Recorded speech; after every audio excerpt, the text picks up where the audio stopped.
Good afternoon and welcome to Locked On NBA Daily. On today's show, a wild day in Milwaukee yesterday. We'll talk about the latest Giannis trade report and an update on his injury. Plus, it's Make It Take It Thursday. I'll ask Matt and Haize whether the Mavericks have turned around their season. Then we'll take a step back and check in on the early MVP race.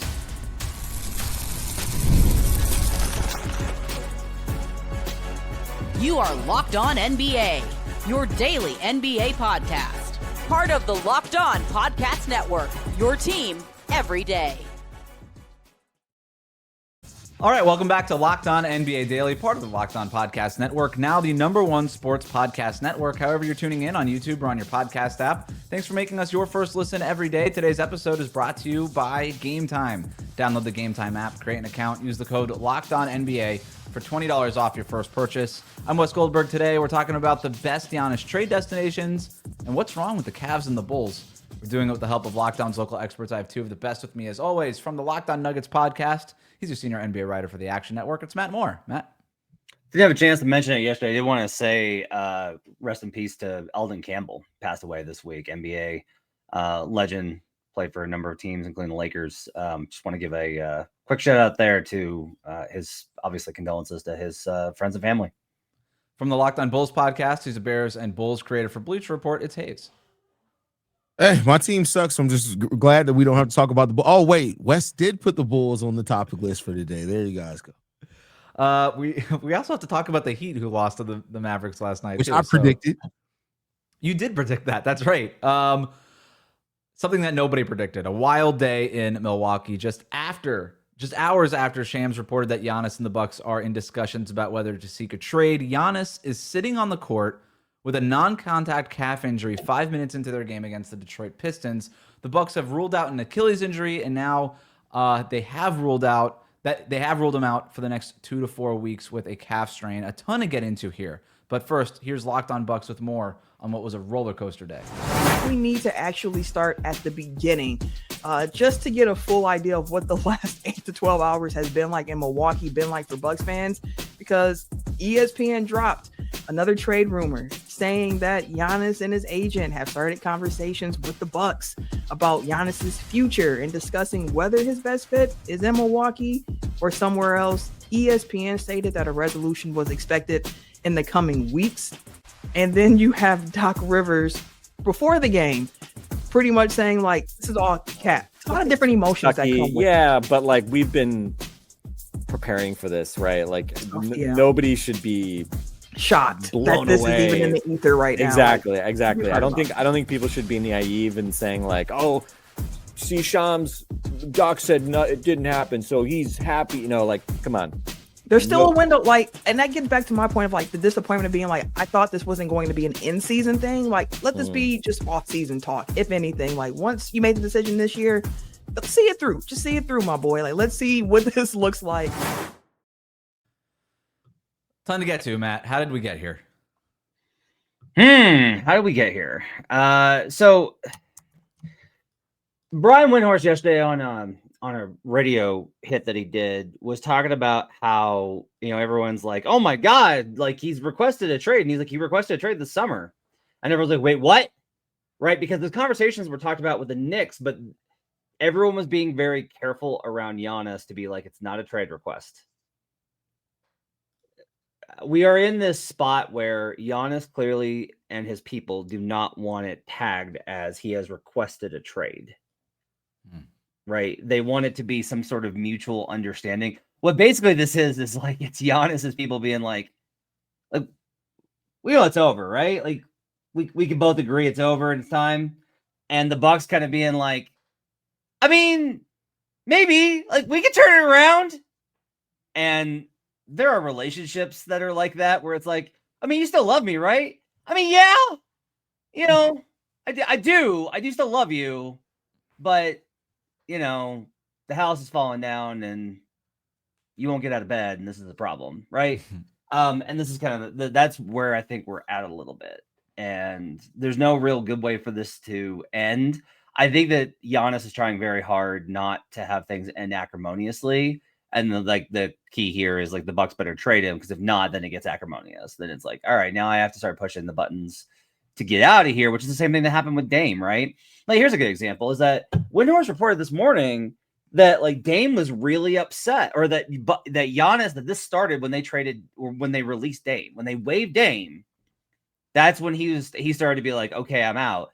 But right after that, we had that he was instrumental in getting Miles Turner, but they couldn't get Miles Turner unless they waived Dame. So someone's lying. And I don't know how to sort through a lot of this, Haize, but the end result is probably that he's going to be on the Knicks in 3 weeks. Yeah, I mean, I love that you compared it to a breakup, because that's what this is. You have one side that's holding out hope that you can relive the good old times, and the other one is just like, yeah, this is done. Let's just go ahead and move on. Let's get this over with. That's what this feels like. And it sucks for Bucks fans, but I think that Milwaukee needs to come to the realization this is probably what's best for them too. Like, I give them credit for going out and trying to bring in Miles Turner. Shout out to them for doing that. And being willing to waive Dame Lillard to make that happen. But where things stand right now is that, like, even if you look good again, like, are you really a championship contender? This was always just a matter of time until Giannis just realizes, yeah, let's go ahead and get me up out of here. Like, I commend him for giving the Milwaukee Bucks a chance to do something rather than just walk in and say, no, get me out of here right now. But they're not going to turn this around. They're not going to be able to put the pieces around him to be a championship contender again. And you still got Doc Rivers in the building. Let's go ahead and move him. Didn't trade everyone. Garner as much assets as you can, because for the Milwaukee Bucks ever to be good, they're going to have to draft another superstar. They've never been really a free agent destination, even with Giannis being as good as what he is. It's time to move on. Hey, I want to kind of do a follow-up here. Mm-hmm. The Bucks did so much to keep him, right? They built a really good team around. Like, they traded for Eric Bledsoe, who at the time was a really good player, and then Bledsoe didn't work out, and they traded for Drew Holiday, and they won a title, and then they traded for Dame Lillard. Like, the Bucks did what you're supposed to do. They didn't just sit by and be like, we're good enough. They didn't duck the tax. Like, they paid to put a contender around him, and they really did compete at a high level. And if it hadn't been for the Heat voodoo, they probably win another title in there. Are we just in an era where that's like, it's not possible, right, to keep these teams these guys at a contending level? Like, I'm looking at this and I'm just like, are we going to see like a Spurs Duncan again with where the CBA is at? You know, like, OKC's got the widest window because they planned every single detail of this. But for the most part, like, I just kind of wonder if we're going to see multiple eras of contention for a lot of these stars again. Probably not. I mean, I don't know if that happens again. I think the way the NBA is right now is that you're not going to see that. Like, you'll see an era, you'll see whatever. Maybe the Thunder get there, but to see a player play their whole career with one team, I honestly think that's done. Steph is probably going to be the last player to do that, and we're not going to have it for a while after that. I hear what you were saying here. Like, the Bucks do deserve a lot of credit for being bold and keeping Giannis, frankly, as long as they kept him, right? And they won a championship in 2022. They did the thing. They did the ultimate thing that you're supposed to do. They also were really bad at talent evaluation in a number of different areas. Like, they had 2 draft picks work out since Giannis, right? Dante DiVincenzo and Malcolm Brogdon. But look at where they're picking. You got to find somebody somewhere at some point. You get past 20, Wes, and it's a crapshoot. Like, all the data, there's guys. There are guys. Found those guys. No, but Wes, like, all the data says that it's like, no, there are guys, but there's no way to determine it. How many times? Remember when the Warriors drafted Jordan Bell, and we were like, oh man, the Warriors got Jordan Bell. The league's ruined. Where's Jordan Bell at? Like, Patrick McCaw was another one of those guys. Yeah, it's random, man. Like, it is, but like, look, they screwed up the Chris Middleton, like Kyle Kuzma. They couldn't figure out that wasn't going to be an awesome fit. There was different instances of pretty poor talent evaluation. Well, I mean, that's last year, right? When the Dame fit wasn't good anyway. The Dame fit wasn't good. Dame was actually individually really good. I still think it was the right trade. Him and Giannis was poor, and Mid couldn't stay healthy. You're trading a 33-year-old Chris Middleton. What are you going to get? Kyle Kuzma, I guess. New York is probably the top of the list of most likely trade destinations, or the team that at least is talked about the most. But beyond the Knicks, Haize, is there a spot that you like for Giannis? Oh man, I honestly, and this is never going to happen, I still wouldn't mind seeing Giannis in Golden State. I wouldn't mind seeing Giannis in Golden State. It won't happen, But I wouldn't mind seeing Giannis with Golden State. To be able, with Steph shooting, we know that the key is Giannis surrounded by shooters. With Steph shooting and Giannis, I would love to see that, but it'll never happen. Is there a third team that would take Jimmy? Like, that's what I get to with that. Is like, is there a third team that would take Jimmy Butler? That's the thing. Because and we just did this a few months ago. There wasn't. There was one team to take Jimmy Butler, and it was Golden State. Yeah. It'd be funny if they circle back around and were like, hey, Phoenix, remember how you... Phoenix like, no, we're good. Everyone really wants the Atlanta thing, and I'm just like, guys, I like the Hawks a lot without Trae Young. I like the Hawks a lot. Like, this team's gonna be competitive and fun, and Jalen Johnson's awesome. They are nowhere near. I said this yesterday. You can only trade for him, one, if he wants to go there, but two, if you think you can get within 2 points on like a power rating basis of the Oklahoma City Thunder on a neutral court, like and the only teams I have that are able to do that are Denver, the Knicks, and the Pistons. Those are the only teams that I can get there. Houston, right? Houston probably doesn't need him. Like, you don't, if you're Houston, you're not trading, like, do you want to trade Alperen Şengün? No. You're not trading Amen Thompson? No.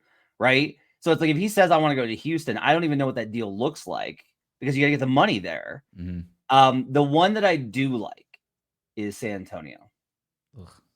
Is Dylan Harper or Stephen Castle along with Harrison Barnes and Filler.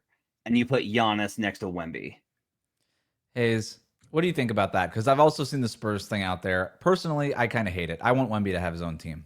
Yeah, I want Wemby to have. I think, like, I get what Matt's getting at here. I do think they're instantly a championship contender, but I think the Spurs have something sustainable that they could be building. Like, keep in mind when Matt was saying that the pieces around Wemby weren't that good, I was one of the guys that did believe in those players, and I do think that they have something that's good, sustainable, without having to trade for a veteran right now. I don't like it, but I'll counter that. What will we think about Philly? Ooh. I mean, Maxey, Edgecombe, Giannis. You gotta find a third team to take Joel. Yeah. Or Paul, I guess, theoretically. The only thing I really want is for Giannis to stay in the Eastern Conference. If he ends up in the Western Conference, that is a nightmare for the NBA. You would have at least the best 7 players in the league. Yes, all playing in the West, plus LeBron James, your biggest star, playing in the Western Conference. Did want to tell you that. I did want to mention that. Austin Reeves is up for an extension. Austin Reeves has been awesome, but Austin Reeves, Rui Hachimura, and Gabe Vincent together works. And they have one other first-round pick that they can move because for some reason Dallas didn't ask for it in the Luka trade. A lot of interesting stuff here. We are certainly not done talking about everything going on in Milwaukee. Meanwhile, the Dallas Mavericks have won 3 games in a row over some quality opponents. Have they turned their season around? Today's episode is brought to you by Robinhood. What if sports were traded like markets? Now you can put your sports IQ to work in real time with Robinhood prediction markets. It's not you against the house, it's you participating in a live market. You can buy or sell your positions live all game long. Use your sports knowledge in the moments that matter. Robinhood prediction markets changes the game. It's people moving the action. So when momentum shifts, you move with it. I always knew the game, but never had a dynamic way to apply that knowledge. Now I can actually take part live in a market powered by people. You're no longer just a spectator. Play by play, you decide. Trade every play with Robinhood. Now available across the U.S. Download the Robinhood app now to begin.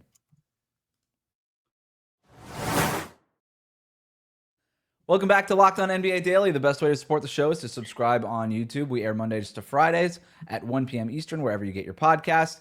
It's time for Make It, Take It. You know the rules. 1 headline, 2 takes. Haize, you won last week, so you get the rock first. Our first subject. Don't look now, but the Dallas Mavericks have won 3 games in a row with last night's win over the Miami Heat. They've now beaten the Heat, Clippers, and Nuggets to pull within a game and a half of the play-in mix. Here's more from Locked On Mavericks. 3 wins in a row. If I had told you towards the beginning of the season, when the Mavericks were looking really terrible, that they would get wins against the Clippers, the Nuggets, and the Heat, back to back to back to back, you would be surprised. You'd be, like, shocked. And if I told you that the Mavs had a really good offensive game against the Miami Heat, who are the number 4 defense in the NBA, you would be shocked. Because the Mavericks offense is still number 30 in the NBA, according to offensive rating. They've been terrible. They've been bad. And yet now, the Mavericks offense has had 3 pretty good games. for an NBA team. Like, pretty good for an NBA team, but incredible for this very team right here. And it's just Ryan Nembhard, Anthony Davis, Cooper Flagg. Mavs actually making some threes. They're 4-3 when they hit at least 16 threes. But they have some semblance of an NBA offense now. And wouldn't you know it, the Mavs look like an actual NBA team now. Haize, you're up first. Have the Mavericks turn their season around? No, and one thing too, we got to stop mentioning the Clippers in the same sense as wins against the Heat. Like, what are we doing there? No, I can't say it because we saw the Mavs look okay earlier, right? Like it's not enough of a sample size yet. Great wins, and we've seen some good teams win some. I mean, some bad teams win some good games. I don't think the Mavs are necessarily a terrible team. I just don't know if I'm ready to buy in on their ability to make the play-in quite yet. I hope that they do. It'd be great for Cooper Flagg to be able to do that in their first year, but I have to see more. I probably need to see give me another week. They keep playing at this level for another week. Their offense is still bad, as Nick did point out, but maybe then I'll be more in on them. Right now, no, it's not enough for me yet. Yeah, I think the Nembhard thing is the kind of event that can shift a lot, where my big concern with them coming into the season was they didn't have a point guard. And Nembhard has been so good for them, just having an on-ball creator who can get downhill and actually create things. Now, the problem is, look, when I was looking over the numbers this morning, he actually hasn't made that bit of a difference. Like in the last 3 games, they still are underwater when he's on the court versus when he's off the court in offensive rating. The real difference maker has actually, there's been 2 guys that have made a big difference in these last 3 games. It's Max Christie and it's Klay Thompson. And the problem is that's where this starts to fall apart, is when you start to get into Klay Thompson. Oh, hey, Klay Thompson started to turn around. Well, we know that Klay's not going to be able to keep it up. Like he's not able to be consistent at this point in his career after the injuries with the age. I like Max Christie a lot, but when we look at all of kind of like, if we look at the resume, the Nuggets have been bad at home. They were without 2 starters, the Clippers game, and then Wes can explain more about what happened with the Heat last night. It's not that I think this is all smoke and mirrors. I think the Mavericks are getting better because you're never as bad as you are at your worst, like they were in the early part of the season. Like they're not going to be that bad the entire season. Just like some of the teams that are really good will get worse. But overall, I'm not at a place where I'm ready to be like, yeah, this team could actually put together a good season. Like we're talking about being in the play-in right now is 9-13. That's still a bad team with the Portland Trailblazers. Their upside is still a bad team, not a horrible one, I think, for the Mavericks this season. I'm going to reward the points to Matt there.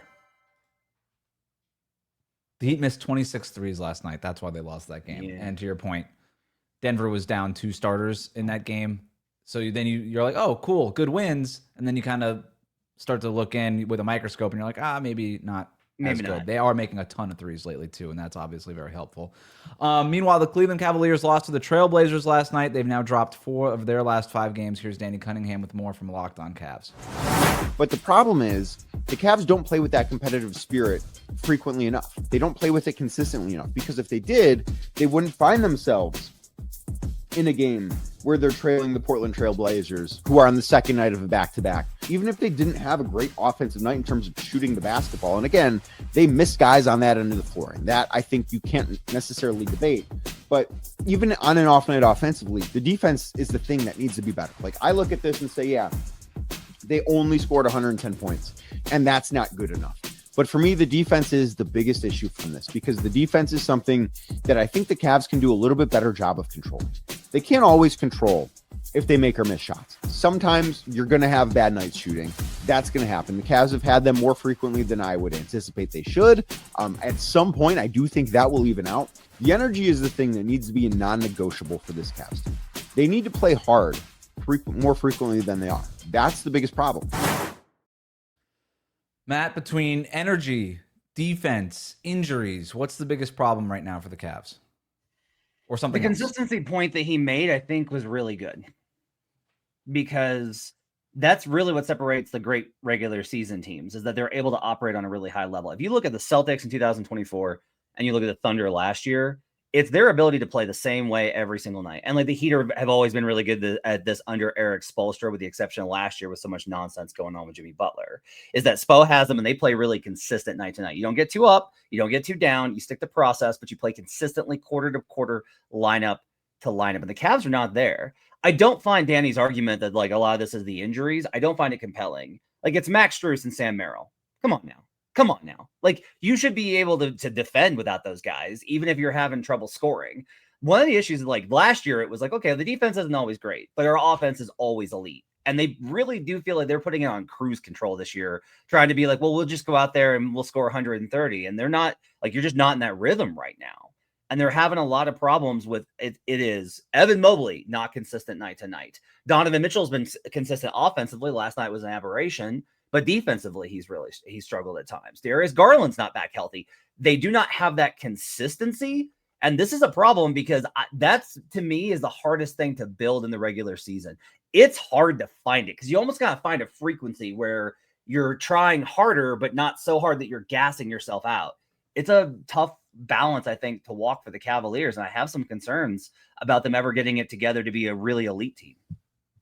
Yeah, I mean, it's clear that the Cavs aren't the same team that they were last year as far as the results that they're getting on the court. They're still beating teams on average by a point differential of plus 3.1. They're still above 500. Like, yeah, they're only 3 games above 500. But, you know, we've seen teams catch rhythm late in the season and still be able to go on a run, especially in the Eastern Conference. So while, yeah, they haven't caught a rhythm yet, this I'm not saying this is by design because you don't want players out with injury. The key thing is for them to avoid the play-in and then be healthy by the playoffs. So it's way too early to panic about this Cavs team. They don't look like they have it right now, but I can't say that I felt any differently about a Miami Heat team before that kind of just treaded water and then was great in the playoffs. And this team is a lot more talented than that team was. So I'm not ready to give up on the Cavs yet.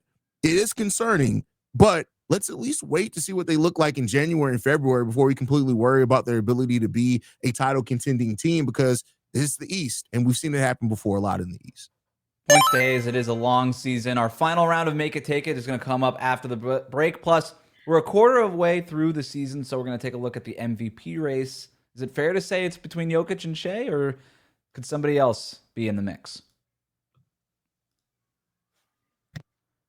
Today's episode of Locked On NBA Daily is brought to you by Game Time. The World Cup is coming back to North America for the first time since 1994, and with 48 teams for the first time ever, it's going to be massive. But let's be honest, getting tickets is usually the hardest part. That's why the Game Time app is clutch, finally giving fans a real advantage when it comes to snagging seats. With Game Time, you could track price drops in real time, get alerts when great seats open, and buy tickets the moment they hit the app. It puts the power back in your hands and makes going to the World Cup realistic instead of impossible. You pull up the app, and the layout makes it so simple to scroll through matchups and compare seat views, pick a game, tap a section, and have your tickets locked in within minutes. No confusion, no hunting for fine print, and the seat view feature is a game changer. You can literally see what the pitch looks like from your exact seat before you buy your tickets. Prices include free fees up front, which I love. No last-second surprises at checkout. Alerts for teams and matches make it easy to grab tickets the moment they drop instead of missing out. So take the guesswork out of buying World Cup tickets and every match, concert, or event with Game Time. Download the Game Time app, create an account, use the code LOCKEDONNBA for $20 off your first purchase. Terms apply. Again, download the app, make an account, and use the code LOCKEDONNBA for $20 off. Swipe, tap, ticket, go with Game Time. Thanks for making Locked On NBA Daily your first listen every day. The Locked On Podcast Network has a show for every team. Check out Locked On Bucks, Locked On Mavs, Locked On Cavs, and Locked On Bulls for more on today's top stories. Speaking of the Chicago Bulls, Haize, your Bulls lost to the Nets last night. They've now dropped 5 straight games. Are the Bulls more like the team to start the season that we talked about being so fun and interesting, or are they more like the one that's lost 5 straight games? I mean, right now, I'd say I have to be fair and say they're probably more like the ones that lost 5 straight games, because this is their second time losing 5 straight games on the season. This team right now is lethargic. It has no energy. There have only been 2 games this season where I've looked at this Bulls team in a loss and said they just got out-talented, meaning that the other team just had more talent than them. That was against the Milwaukee Bucks when Giannis killed them down the stretch, and it was against the San Antonio Spurs when Wemby killed them down the stretch. Other than that, it's been effort. And that's the thing that's most concerning. When you look at a team and you're like, they're not more talented than you, they're just outworking you. And that's the problem. We saw last night with Josh Giddey getting frustrated halfway through the first quarter when he was frustrated in his teammates. That is the part about this that concerns me. This feels very much like 2006 with Scott Skiles, where that team had went to 3 straight playoffs, and then they fell off a cliff. They were 9-16. He got fired, and they ended up getting Derrick Rose in the following draft. But the problem is that team went on 3 straight playoff runs. This team hasn't done and accomplished anything under Billy Donovan. So I unfortunately, I have to say they're more like the team that's lost 5 straight twice. I can't remember if it was Christmas Eve or Christmas that Skiles got fired, but they fired him like Christmas Eve at 5 p.m. They fired him on Christmas Eve. The cold world in the NBA.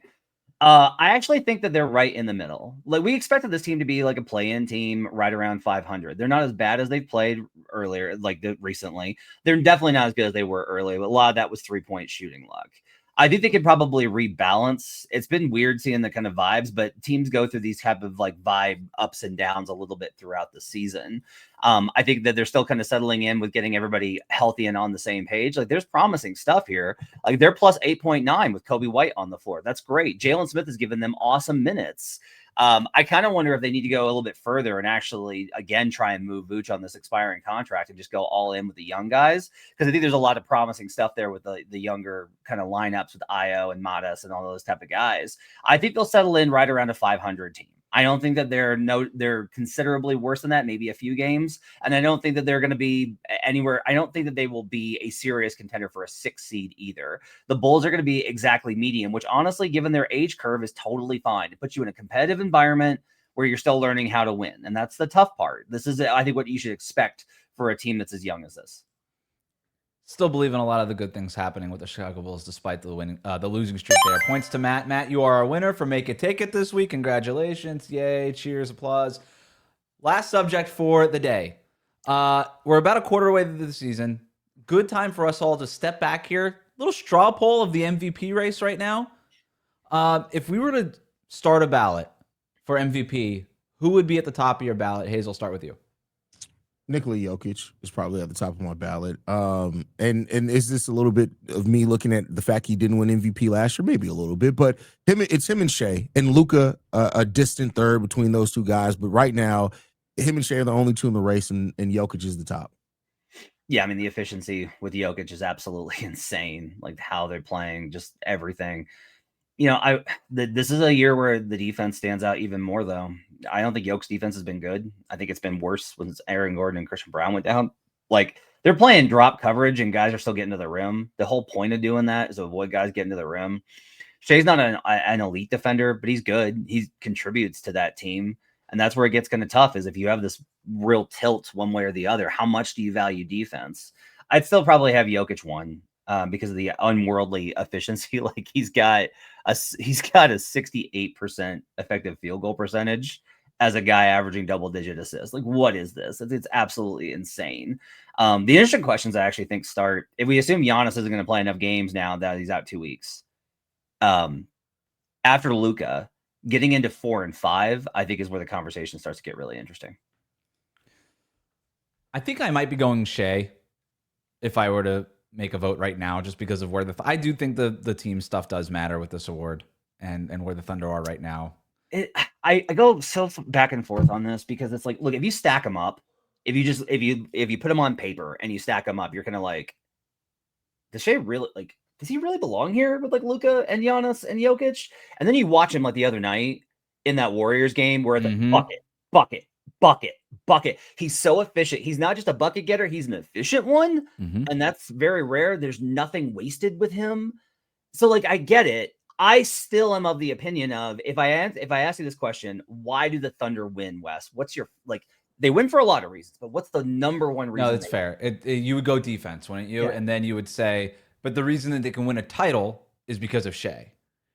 And that was sort of my differentiator with them last year is, yeah, if they just had this great defense, then they're just the Orlando Magic, basically. Like, they're not winning a championship. And the difference between being the Magic and an all-time great team, to me, is very valuable. And that's why I keep, and that's the thing that Shai brings to that team. If let's go the other way, though. Let's drop them to 4th in defensive rating at 112, which is the Warriors.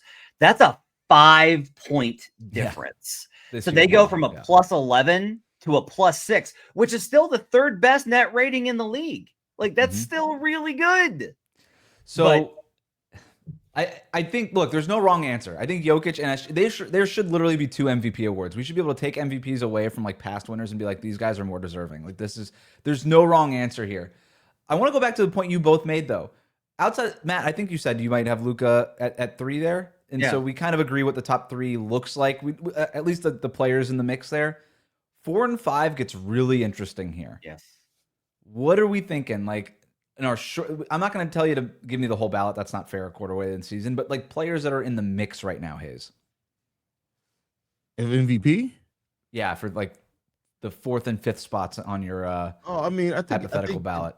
I think right outside of Luka is Cade Cunningham still. Absolutely. I think Cade Cunningham has to be in that conversation. And I think numbers-wise, you can make a conversation for Giannis Antetokounmpo as well. I probably would have Donovan Mitchell higher in there with what he's doing if his team won a little bit more.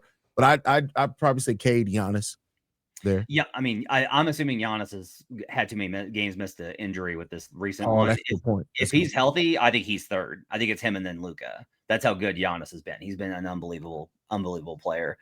Donovan's got the numbers, but the team success I don't think is there. This is the other problem with the Warriors is like Steph's probably deserves to be there because they can't do anything without him. Like he is, if we're talking, if you like the model of who is your team most dependent on, which I'm not personally, I don't love that approach, but it's a valid one. Steph's probably in that conversation. A sneaky one to me is Tyrese Maxey. I just think that Tyrese has been so important for the limited success that the Sixers have had. Victor's numbers don't necessarily pop off the page. If he's able to get back and play enough games, I think Wembanyama is probably going to be on that ballot too. Like I'd actually probably have Wemby like 4th based off of absolute. Or if Giannis is out, I'd probably have him 4th if he told me Victor was going to play enough games. And then like, Cade's interesting too because like Cade's shooting numbers are not through like Cade's shooting 29% from 3. I think he's awesome. He's incredible. But like you got to be so good in so many areas right now to crack this top 5. It's a pretty competitive field for MVP every year now. Yeah. It's going to be a fascinating race here as we go on. So Jokic, Shai, 1, 2 in some order. Luka, we kind of have an tier by himself at number 3, and then it's pretty open with maybe half a dozen guys after that. But that's going to do it for us today. If you like what you heard today, subscribe to Locked On NBA Daily wherever you get your podcasts, including on YouTube. Thank you to Matt and Haize for their expertise every day. Thank you for making the Locked On Podcast Network your first listen. We'll see you right back here tomorrow on Locked On NBA Daily.